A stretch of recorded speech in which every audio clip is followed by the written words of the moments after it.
It's interesting that our progress in astronomy in the last 100 years has opened up the universe, at least for our conception of the universe, uh, tremendously. So that's a part of the expansion of consciousness of humanity. There's what's been called the ages, the astrological ages, the age of Pisces and the age of Aquarius. And so those ages have certain qualities. And in terms of the human kingdom, those ages produce certain types of civilizations with certain value systems. And so we're now going from an age where there's much more of a selfishness that needed to be developed in human beings, and a separation, to now a global consciousness and a higher consciousness. And those, you can see that working out in the political system in the world, and the system of economics. It's all conflicted, because there are people who have the ideal of wanting to share the resources of the world to help humanity in some way, and there's other people who want to just keep things the way they are because their lives are doing just fine and they're making money, and so on. So there's two value systems that are conflicting with each other, and you see them mostly working out in the political arena, where the power lies. And that was a foretaste of this episode of the Planetary Makeover Show, featuring a deep look into who we are in light of the ancient science of energy that explains why we can expect the complete resolution of the current chaos and conflict. In response to the growing voices of an awakening humanity, we bring you evidence that divine help is at hand to work with us to create a hopeful future that works for everyone. Hello, everyone. I'm your host, David Mynott. Now, nearly everyone has a concept of what we mean by God, and most everyone possesses some understanding of the word soul and what it entails. But when have we ever heard those two words spoken of in the same breath as science? Not too often, I'd wager. Well, you will on this show, where we will examine more closely our role in this great mystery we call life. You may recall that Albert Einstein proved that matter and energy are one in the same, and that one can be converted into the other. The idea is that the very fabric of matter, neutrons, electrons, protons, is made of this etheric thing called energy. Physicists who use that term are closer to the mark than even they realize, the term etheric. They know there's something there, their instruments tell them that much, but their scientific equipment is not sensitive enough to calibrate this elusive and subtle substance. For now, they call it dark matter. But for this show, we want you to focus on the word etheric. Now, today we have two guests, Elisa Graf from Steyerberg, Germany, and Rich Teich from San Francisco, California. They're going to talk to us about the actual etheric structures that spiritual energy embodies, from the atom to the soul of man, on up to God itself. They will lay out for us an esoteric science of energy, which originates in the ancient texts from the Himalayas, commonly known as the ageless wisdom teachings. You will also learn how to utilize, in a very practical application, a way to actually perform and experience this energy. And that's going to happen very early in the show. Elisa Graf is a writer, translator, esotericist, podcaster, and mother of two. Welcome, Elisa. Thank you. It's a pleasure to be here. And our other guest, Rich Teich, is an Air Force Academy graduate with degrees in psychology and East-West studies. Welcome, Rich. Oh, thank you, David. Now, Elisa, talk to us about who, in essence, we are. We're actually spiritual beings expressing through personalities in the physical world. We're not dense physical bodies. We're really light. But that light takes form on this planet as our dense physical body, astral body, and mental body. The prayer that we are going to share today is an affirmation, and it can bring us to experience that we are spiritual beings expressing through personalities in the physical world. It can help us to experience our true self. And so, Rich, if you want to chime in, this prayer, the New World Prayer, how does it express this reality that Elisa just outlined for us? Well, it talks about that the creator of the universe is manifesting itself through us as individuals on our emotional and mental and physical dimensions. And that by expressing itself through us, it realizes itself and we realize that we are one with God. So, is there a special way to say this prayer? And if so, how is it done? Well, the prayer is actually an affirmation. And according to esotericist, artist, and author Benjamin Creme, he says that all such prayers or mantras depend on, for their effect, the application of the focused will, what is referred to by the Master DK as fixed intention. And the Master DK was responsible for the Alice Bailey books, which are a large collection of esoteric teachings from the Masters. So the most effective way to say it, to say this affirmation, this prayer, it's called the New World Prayer, is to say or think the words with the focused will, the attention at the ajna center between the eyebrows. And in this way, when we say it, the mind grasps the meanings of the meaning of the concepts, and simultaneously the will is brought to bear.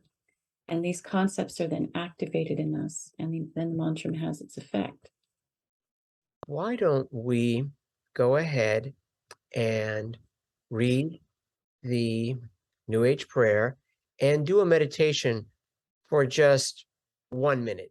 Okay, I want to remind people to focus their attention at the ajna center, which is the chakra between the eyebrows, and also to really focus on the words as you say them aloud. The New World Prayer. I am the creator of the universe. I am the father and mother of the universe. Everything comes from me. Everything shall return to me. Mind, spirit, and body are my temples for the self to realize in them my supreme being and becoming.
Well, now that we have said the prayer for the New Age and meditate on it, Rich, could you give us a little analysis of that? Oh, yes. Thank you, David. There's three aspects to human beings, from the highest level down to our lowest personality level, that's reflected in this. So the beginning is, I am the creator of the universe. I am the father and mother of the universe. Everything comes from me, and everything shall return to me.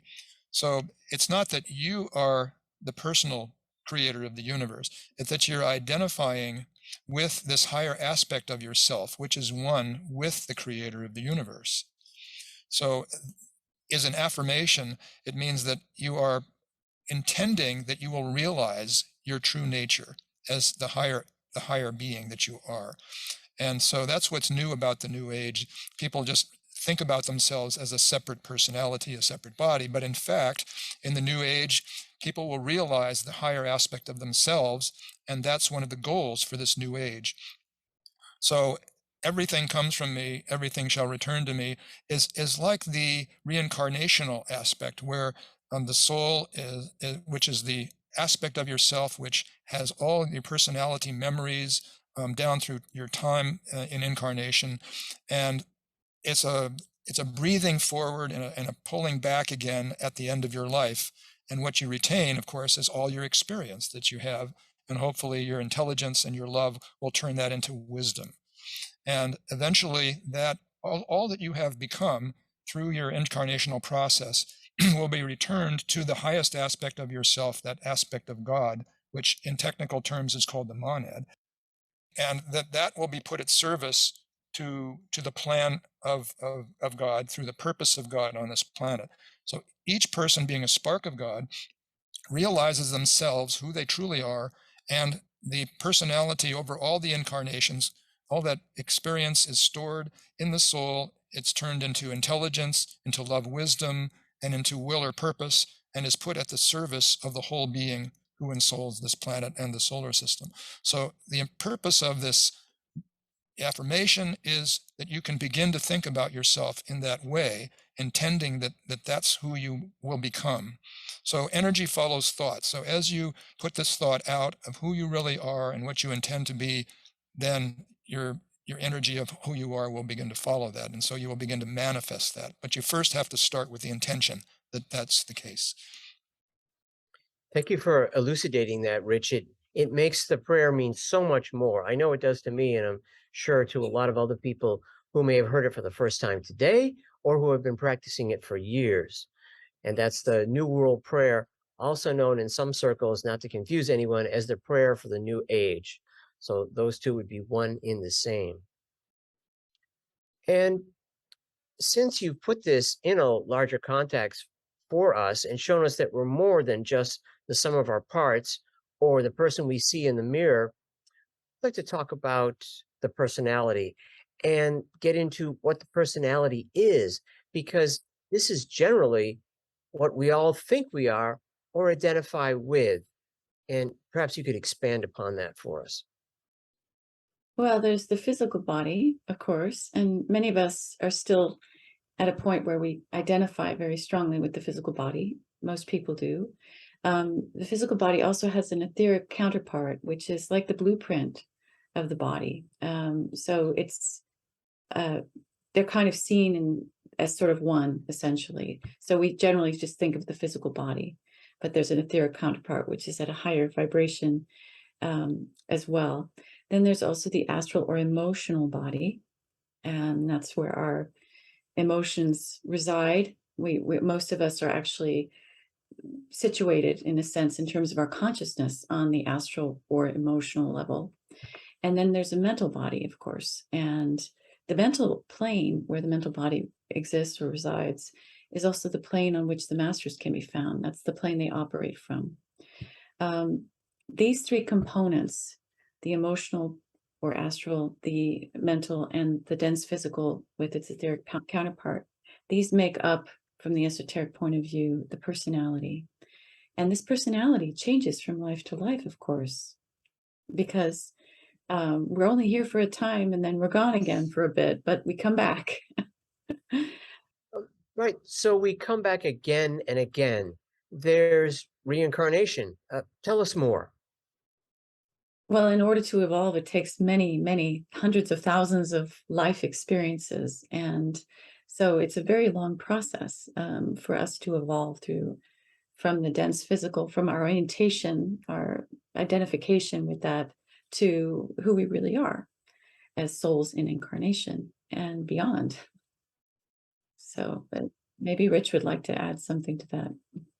Yes, the soul, that's sometimes called the solar angel, is the intermediary between the aspect of God that's reflected in the will, the purpose of the being who ensouls the planet, the love and the wisdom aspect, which is embodied by the masters, and the intelligence aspect that understands what this plan is being executed. We're in a part of a process where the being who souls this planet, the planetary logos it's called, has a purpose that's working out through the entire manifestation of this planet and over billions of years. And that purpose is produced as brought down to a lower level by the highest highest basically representatives of humanity, which we call the masters. The masters then work with humanity to have this plan work out as far as humanity is concerned, onto the physical plane over what we would call civilizations and cultures that last for thousands of years. And it's the purpose of humanity ultimately to be this intermediary between God and the lower kingdoms that we would call the animal, vegetable, and the mineral. And everything is evolving. Everything is conscious, even from an atom up to the galaxy. And everything is, over time, is manifesting some destiny that's unique to that particular kingdom in nature. And there's a purpose for everything in the universe. And so for the reason this New Age prayer is important is that we recognize, we try to intend that we realize who we are, and then you come in contact ultimately with the purpose of why we are here as a humanity, as a planet. So that's the realization that we're aiming toward. And the soul remembers all of these experiences? Yes, there's an intermediary hierarchy of beings that we call the solar angels, and they are emanated from the heart of God, and they are in the kind of the embodiment of intelligence. That's why they manifest themselves on this highest level of the mental plane. So the mental plane is actually divided into two parts. It's a concrete part and an abstract part. And so the solar angels are producing a body out of themselves as sentient beings that humanity, in its personality, this lower mental, emotional, and physical aspects, can then find a union with the highest aspect of itself, which is this spark of God that we call the monad. So in the evolutionary process, something forms a link between the highest aspect, which can't come down to our low level, and the lowest aspect we might even call early animal man, and which has in itself and through the evolutionary process of the body developed a rudimentary mind and a certain amount of emotional abilities and a physical body. Over this evolutionary process, then the soul begins to contact this lower personality and begin to influence it and raise its vibration and raise its consciousness so that it will become aware of who it is. So that's this larger evolutionary process. So there's got to be a repository for all your experiences and that you are learning from, because you learn through experience, you learn through raising your consciousness. And so that's what's called this causal body, which is created by this solar angel who comes in and forms this intermediary between the highest and lowest aspects of the planet. So it's through that process that humanity realizes itself. And eventually there's a link between your lower mind, which is part of your personality, part of your animal nature, and the aspect of God, which manifests as abstract intelligence, love, wisdom, and the will purpose aspect of this. So what is the end goal of this process? Either Elisa or Rich, you want to answer that? Well, at the center of this causal body, which is produced by this solar angel, is an actual fire, a blazing spark of the highest aspect of the planet. all the aspects that we think of as separate are actually interconnected with each other through energy. Mental, emotional, and physical are energies. The higher aspects of the mind, the abstract of the mind, the love wisdom aspect, the will purpose, are all connected with each other. But because we're so dense down here, that these energies which are pouring in from cosmic sources down through the sun, through the solar system, down through the planets, eventually down to humanity, have very little effect in the beginning. And that's why we take so many incarnations over and over again. And each incarnation raises the vibration, raises the ability to experience by this separated personality. But eventually the contact is beginning to be made, so that the soul, which is a repository for the highest aspects, has the purpose embodied in it, can begin to influence the lower aspect, and that link is beginning to be forged, and it becomes stronger and stronger. And the energies then which are pouring down from these higher sources, which embody this purpose for the planet, eventually begin to dawn on the personality of the person. As that happens over time, the radiation is essentially set up. The soul body becomes radiated by this higher energy, and eventually its energy is raised to the point where, after it's completed its essential journey, it's got as high as it can go, then it's no longer required in this process. So eventually it's burned up. All the experiences then go to this higher spark aspect of the monad, which then gleans all the experiences and can then manifest down through to humanity if needed. And so that's what we call the masters, or we call them avatar. And so these masters you refer to are highly evolved humans like Jesus, Krishna, Mohammed, Moses, Confucius, and others, some of whom have returned very quietly to assist humanity through this time of crisis. And the most highly evolved of all of these masters to date is Maitreya. Maitreya, the world teacher, foretold as a messianic being by so many religions under various names, although he is the one they all expect. So meditation is that which links the lower with the higher in this case. Exactly. Yes, exactly. So let's talk about meditation. What is it, and how can we use it to help us evolve in consciousness? Um, and what do we want to say about meditation here, and how does it integrate with this whole process that you've been describing? Well, I mean, the fact of the matter is that at some point, as Rich alluded to when he was talking about this process, the personality begins to aspire to something higher. It begins to sense that there's something beyond the world of form. And individuals begin to look more deeply at the meaning and purpose of life itself in their daily life. And this spiritual relationship that one is aspiring to is a connection to the soul, essentially. And it's our higher self. It's really who we are in essence, at least up to a point in the process. So this is when we begin to desire a need to meditate. We desire to connect with meditation of one form or another, because it forges this link between ourselves and the soul. It uses our own will, our will to be, to the discipline to actually make the space in our lives to do this exercise, because we sense that there's something we're reaching for. And so there are many different forms of meditation, obviously, and they're all meant, in essence, to bring us closer to this true self, this higher aspect of ourselves, the soul. And we set aside the time and to be outside of thought and feeling, and focus on an object, for example. In many cases, that's how meditation, like focusing on the breath or another object, to concentrate our conscious awareness. And in that space outside our thoughts, we experience the soul. And more that is built through time. To do meditation effectively, as I said, you need to have the will involved.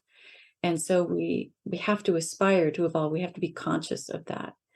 And through meditation done correctly, we come to experience who we really are. And I want to talk a little bit about the qualities of the soul, because many people who are essentially in this process of engaging with regular meditation begin to have an experience of the soul in daily life. And one of these qualities of the soul is a sense of connectedness to all things, because that's actually what we're doing, is that we're expanding our sense of who we are in this process, because the soul not only knows connection to everything and everyone and everything there is in the universe. And so as our awareness expands and as we connect with the soul, we feel that connection to everything else. So that's one of the qualities of the soul that people experience. Also timelessness, because the soul is on a different plane of consciousness, and there is no time. Time is a human invention. So basically we have this experience of anew of time. Time has a different quality than it did before. And I don't know how to describe it really, other than the fact that we kind of lose sense of time in the same way that we normally have it. The other thing that really is inspired by our connection to our soul is a desire to serve.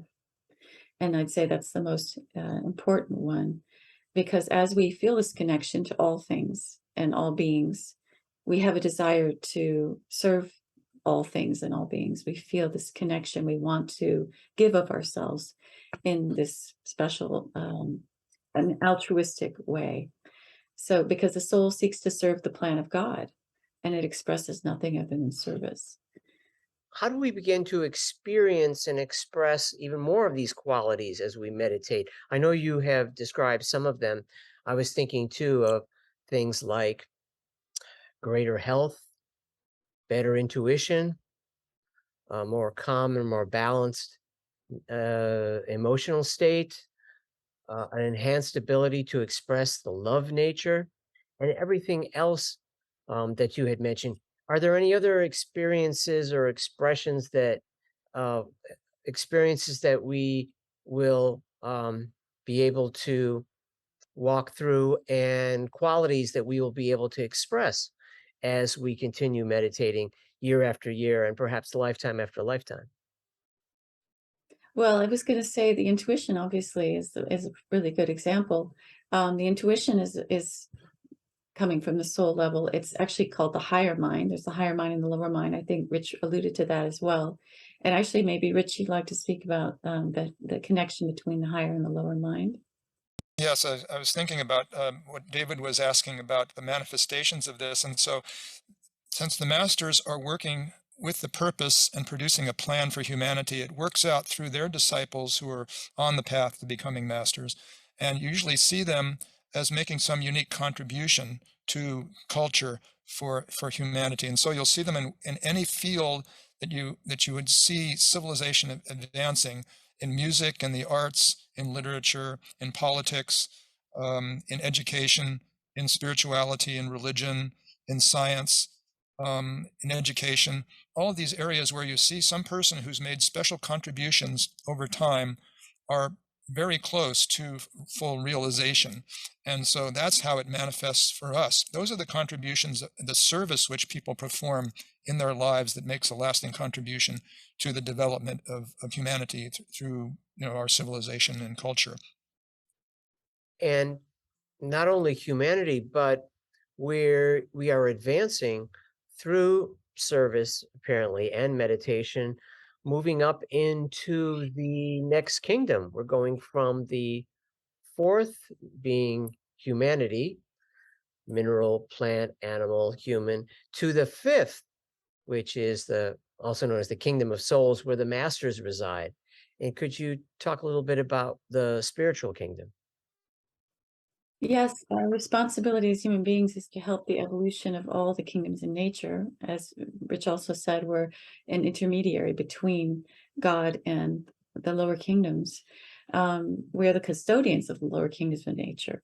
And as our awareness grows in time, we actually go through a process whereby this expansion of, we have 5 great expansions of consciousness, and this process that we're in as we're stepping through and we're building this relationship to the soul, which is also referred to as the Antakarana, which is this literally a bridge we're building between the lower and the higher.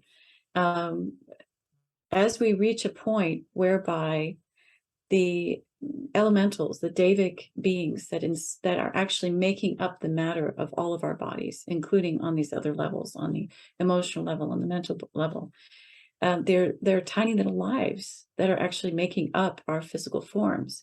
And over time, as the soul becomes more strong in its influence in our lives, it sort of takes control of, for example, the first level, the physical level. And at that point, when we've reached a point where the soul is really in control of that physical level, we're ready to take the first initiation. And this is a great expansion of consciousness, but we've already reached the stage before it can actually be applied to us. And so there's all this work, these hundreds of thousands of lifetimes in this building of the bridge before we reach that point. But it goes on from there. And then the next level, of course, of the second initiation takes place maybe 7 or 8 lives later, because the whole process speeds up after the first initiation. But the individual has then reached a point where the soul is really in control of the astral or emotional body. And actually, we have this wonderful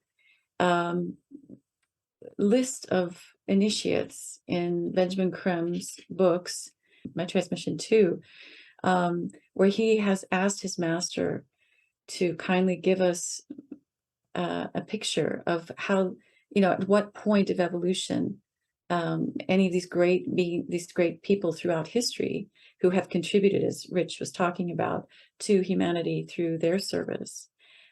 People like Gandhi, people like Martin Luther King, at what level of evolution they were, so that we can see sort of this process at work and what it looks like to be a second degree initiate. So, for example, I know that in that book, it's described that Gandhi, for example, is a second degree initiate. So he was somebody who did not allow his emotional process to get in the way of his service, of his actually doing the work that he came to do in the world. And so we have this picture of what it looks like. How do you express that as a second degree initiate? And the process goes on from there. In fact, according to artist, esotericist, and author Benjamin Crem, the person is really divine for the first time after they've taken the third initiation. And they're dedicated completely to the work of service to the world. The third degree initiate draws more light. We're all in this process of initiation. We're drawing more subatomic light from the soul to our actual bodies. And so we're becoming more light as we go along this process. And the third degree initiate, the third degree initiation is called the transfiguration. And the body is a very pure vehicle for the soul at that point. It's called spiritual polarization. So this infers a creativity that isn't possible before. However creative a second or even a first degree initiate is, the third degree initiate is like beyond. And actually, there are a lot of great musical artists and painters who are listed in the list of initiates, who are third degree initiates, like Mozart, for example. So most of humanity hasn't yet taken the first initiation, but many are on the threshold of it. And when this takes place, millions of people who are awakened to service will have a tremendous effect on our planet. And they'll dedicate their lives to improving life on Earth. And the creative spirit of the soul will be felt, everywhere. So we have this to look forward to, because there's a very large number of people, according to Benjamin Crem and his master, who are on the threshold of this. So, Elisa, you've taken us through the first, second, and the third initiation. Describe the fourth to us. The fourth initiation is a very big one. And actually, the most well-known exponent of that was the Master Jesus, who took the fourth initiation on the cross. And at the fourth initiation, I think Rich can maybe explain this a little better, but I think it's when the soul is no longer needed as a vehicle, an intermediary between. Sorry, my dog is making noise. Is no longer needed as an intermediary between the soul and the personality, and basically, the personality is then directly influenced by the monad after that. Is that correct, Rich? Am I right about that? Uh, yes, as you're saying that the bodies become more and more light, it's also becoming more and more energetic. It's becoming more and more fiery as these energies pour in. And at that point, when you've completed the perfection of the personality, it's under total soul control. So you have a merging of us as a soul infused personality. Then the highest aspect, the monadic aspect, which is the fire of will, comes down and begins to absorb all the qualities that were accumulated over all those lifetimes in the soul, so that nothing is lost, everything is merged in with the highest aspect. But at the same time, its energy is so intense that it burns up all the lower vehicles, which are no longer required through the evolutionary process. So everything is part of God then in an individualized way. And so the connection between the highest aspect, the monadic aspect, and the lowest aspect is only when there is something for that monad who is unique in a sense, to offer as a contribution to the plan. And so that's somebody we would call a master or an avatar, who comes down with that highest energy and then manifests as some contribution in many different areas. But usually what we're familiar with is in the spiritual area, helping to raise the vibration of millions of people. So let's be clear, that is what you just described, Rich, the fifth initiation. Um, yes, that's when the total absorption of everything that has been accumulated over many lifetimes is now one with the monad, with the spark of God, the individualized spark of God, and that is now available should it be necessary for the person to come back as a master. At the end of that evolutionary journey, most of the self-realized beings, who we call the masters, leave the planet. They go into higher realms.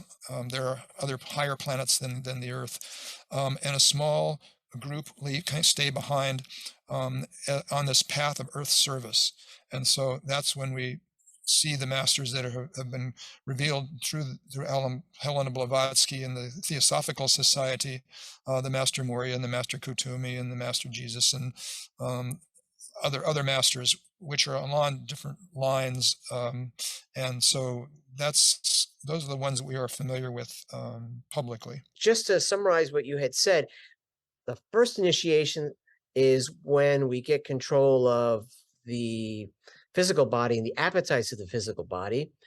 The second initiation will be where we get control of the emotional body. And I thought that was interesting. Some of the people you mentioned, when you think of a Martin Luther King or a Gandhi or a John F. Kennedy, all second-degree initiates, you never saw them have a meltdown. I mean, they could get angry, they could get passionate, but they never lost it. And there's a good indication as to the strength of the second initiation. And third degree initiate, there's Willy Brandt of Germany, Abraham Lincoln in the United States, Chairman Mao in China. And it just goes to show that even at the third initiation, you can still be making mistakes. And of course, as Elisa mentioned, you've got your Mozart, your Beethoven, your Bach. Those are the big three of the third initiation in music.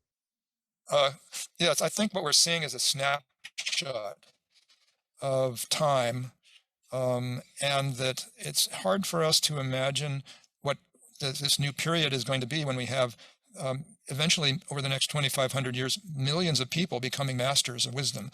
This will be really a different planet than we've ever experienced in the past, with a civilization that is dedicated to the evolution of humanity.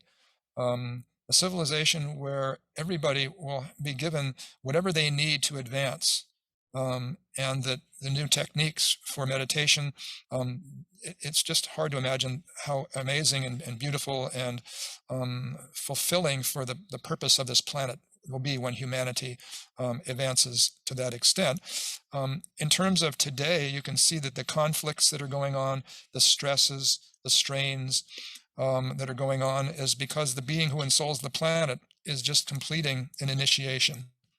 And so every part of the body of the planet is going through this process, including all the kingdoms in nature. And so on the positive side, the new light is coming in when an aspect of humanity is now respecting the planet. They're choosing to help the different lower kingdoms of nature through the animals, the vegetables, the minerals. They're seeing that on the one hand, if we don't change, our civilization will destroy the planet. And so that realization is now spreading through more millions of people now, and especially the young people are coming in with a consciousness that they feel a oneness with this planet and different dimensions, and so they want to help. So that's where the aspect of service comes in. They feel a need from the soul level. They're feeling a need that they want to help humanity in some way. As energies come in, then there's large segments of humanity that don't want to change. Their values are the same for the last 2,000 years, and the other people coming in now want to embody the new values of sharing and cooperation and unity and oneness and justice. And so that's why we're seeing this played out. But also we're seeing this going on through all the kingdoms in nature. They're all going through this process. And the reason for all this is that the being who ensouls the planet has gone through an initiatory process for itself. And so these are being played out with all the kingdoms in nature as a part of this initiatory process, the logos of the planet. So in that affirmation, this new age prayer, Maitreya is trying to show the link between the higher aspect of ourself, the highest aspect of ourself, which is the spiritual spark of God, the being who ensouls this planet, that we are a part of that, and that being realizes itself through humanity, through the mental, emotional, and physical, the mind, spirit, and body, and the various temples, which are our bodies. Our bodies are temples. And that our experience as in this evolutionary process is for these bodies, this mental, emotional, and physical, to realize, to actually have the experience of the being who ensouls the planet, the spark of God. So that is the intent of this spiritualization process, the spiritualizing of the matter of mental, emotional, and physical with the energy of God.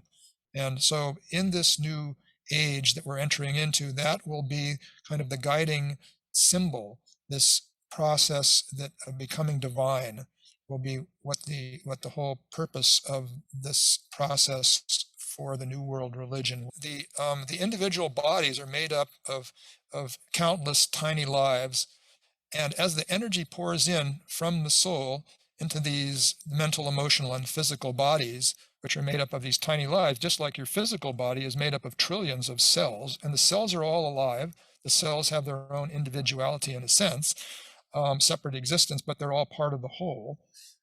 In the same way, the mental body, the emotional body, and the physical body are all evolving as units, but also made up of tiny lives. And so those lives, which are what's called on the involutionary process, will have their vibration raised, and that the goal then will be for the being who ensouls the soul, the solar angel, will return to its source in the sun, in the heart of the sun, plus having gleaned the energies of love, wisdom at a cosmic level, and then the being who is the spark of God, the monad, will have then realized its ability to become a separate individuality at the material level if it chooses, as an act of service. So each one of these little individual lives is being energized. Your whole mental, emotional, and physical body as a separate individual body, but as a component of all these tiny lives that make them up, all of this is having its energy levels raised. So it's all evolving. This giant process of matter being spiritualized by these higher spiritual energies is a constant flowing in of these higher energies, which elevate the lower energies, the lower parts of the system, essentially. So we're in a very dynamic system where the energies are coming in from the top, and they are embodied in as various types of higher lives, and the lower energies of the lives are being raised up. And so humanity is in the middle of this process between the divine, the higher beings, and the lower parts of our nature, which are being. So this is the act of universal service. This process that's going on is the higher goes down into matter, involves itself in it, raises up the vibration of all the lower kingdoms, and they proceed with this process of evolution. So from the standpoint of the whole solar system, which is kind of like the timetable for this process to take place, is that every hierarchy of being will become the next hierarchy in the next solar system. So the destiny of humanity as a whole will be to come back as solar angels in the next solar system to sacrifice their selves, because now they have individuality as well as the experience of divinity for the next humanity, and provide the bridge there. The solar angels will return to the heart of God, coming back in the next solar system as as new planets, as new planetary logi. So everything keeps on evolving time after time. It's a constant dynamic process. And on the one hand, you've explained this quite well, both Rich and Elisa, to us and to our audience. On the other hand, we're only grasping it at a sort of a theoretical level. We can't possibly comprehend all of this. But what's interesting about it is the very study seems to, as I believe Benjamin Creme, who we've mentioned several times, had said, it stimulates both the mind and the intuition.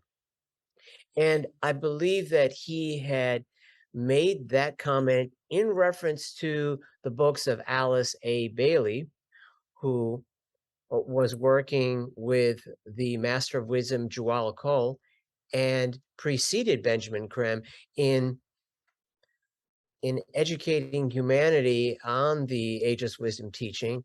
And of course, all her books are still available, so that we can study it, and we may not be able to grasp it, but even as we study it, our intuition, which is the pathway to that understanding, is being stimulated, however dimly at the lower levels. It's still being stimulated, and the mind is expanding. And I think that just listening to the two of you explain this is having that kind of effect on both myself and the audience. We may not be able to fully understand all of this, but just the exposure to it is kicking up our energies and amping up our spirits and our, even at this level, the emotional body. It gives people hope, so that they know that despite the chaos that you've talked about that is engulfing the world, that there is a reason for it and there is a means to move beyond it. So could you take us back, Rich and Elisa, to a relation between all that these great concepts you have elucidated for us, and back to the New World Prayer that we started with? Well, I'd like to first say actually that um, there's a fantastic book by Alice Bailey, by the Master GK, Jia Kul, called Initiation, Human and Solar, which gives a really good snapshot of this process of initiation on our planet, and also the masters. It gives us an understanding of who the masters are and the kind of work that they do, and how they divide up their work among the ashrams that they are heads of. With the prayer for the new age, the creator of the universe exists in two aspects: the father or pure spirit, and the mother or pure matter. And so this is why the prayer says, I am the father and the mother of the universe. So the father is the pure spirit and the mother is the matter spirit, the matter aspect. And and their union produces the sun, which is universal consciousness. And I think Rich actually is very good at explaining that he's already said, everything in the manifested universe is conscious at some level, and from atoms to galaxies. There's a constant in-breathing and out-breathing in the manifested universe. It takes a long time, but essentially, what this prayer is attempting to do is to give us this sort of illustration of this process. And so everything that we've talked about is encapsulated in this, essentially.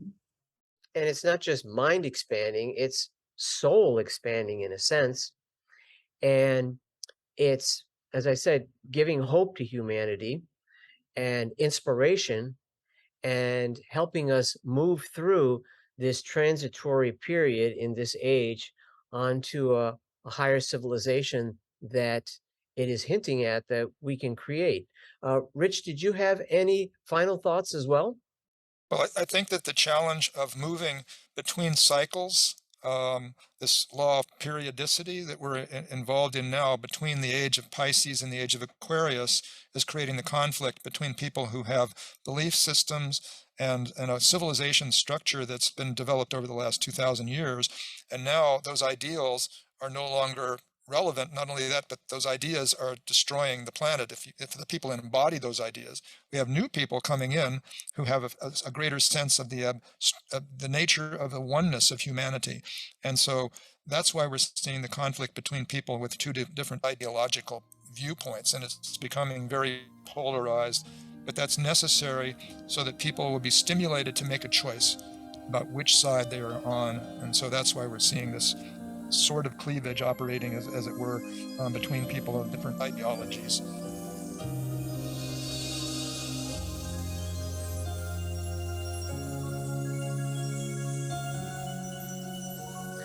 Well, I want to thank you both for joining us on Planetary Makeover. This has been a most inspiring and uplifting discussion, and I think we're going to need to do this again and take it to another level. So I want to thank you both and hope that you will return and elucidate more of these grand concepts to the audience, the everyman, as it were, throughout the world who's tuning in and eager to embrace these ideals and to create this new world. Thank you very much. Okay, thank you, David. Thank you, Lisa. Yeah, my pleasure. Visit us on Facebook at #Planetary Makeover. This show has been a production of planetarymakeover.org. At our website, we have a link to our bi-weekly live show at 5 p.m. Mondays Pacific Time and 8 p.m. Eastern Time. At our website, we also have a link to our archives and a selection of our shows. For more background info, visit www.Share-International.west.org. That's Share-International-west.org. For related books and DVDs and CDs by Benjamin Creme on the emergence of Maitreya, the World Teacher, please go to share-ecart.com. That's share-ecart.com. We also invite you to watch another show that we really love, entitled What in the World is Happening? And that show, which you don't want to miss, is produced by Share International Canada. And it airs every second Saturday at 11 a.m. Pacific Time and 2 p.m. Eastern Time. The link to check it out is share-international.ca or visit the Share International Canada Facebook page.